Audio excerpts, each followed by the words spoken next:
Pangdam 16 Patimura adakan silaturahmi bersama insan pers.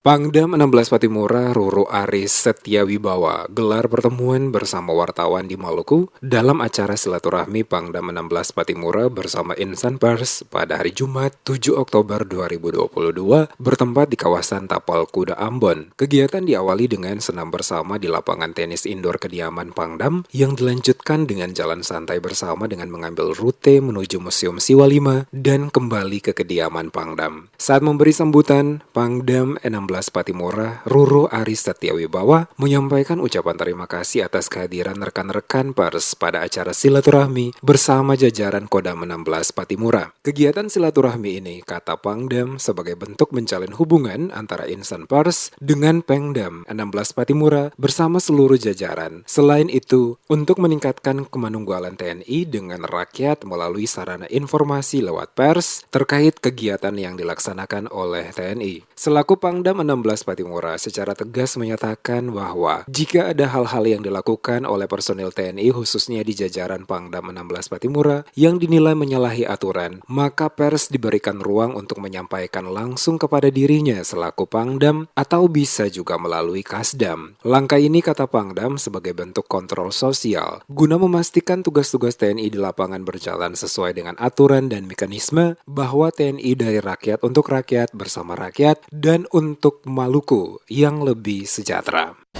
Bagaimana dari rakyat untuk rakyat bersama rakyat. Kemudian kalau ada apa-apa kawan-kawan komunikasi dengan saya, kalau tidak ada dengan saya dengan Kapendam, saya mohon feedback sebagai kontrol sosial.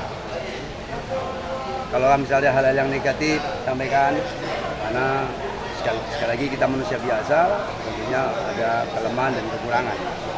Yang penting dengan bahasa yang santun, termasuk saya, apabila saya menyampaikan ada yang mungkin kurang berkenan, ingatkan pada saya. Kalau sayang, kalau setia, itu berarti kalau ada yang negatif harus dikasih tahu kepada saya. Semua yang untuk kebaikan dia bersama. Hanya satu, untuk kebaikan Maluku yang lebih sejahtera, yang lebih bermartabat. Hadir dalam kegiatan silaturahmi Pangdam 16 Patimura bersama insan pers, selain Pangdam 16 Patimura, hadir pula Kasdam 16 Patimura bersama para pejabat Kodam 16 Patimura, pimpinan media elektronik, online dan cetak, termasuk para jurnalis.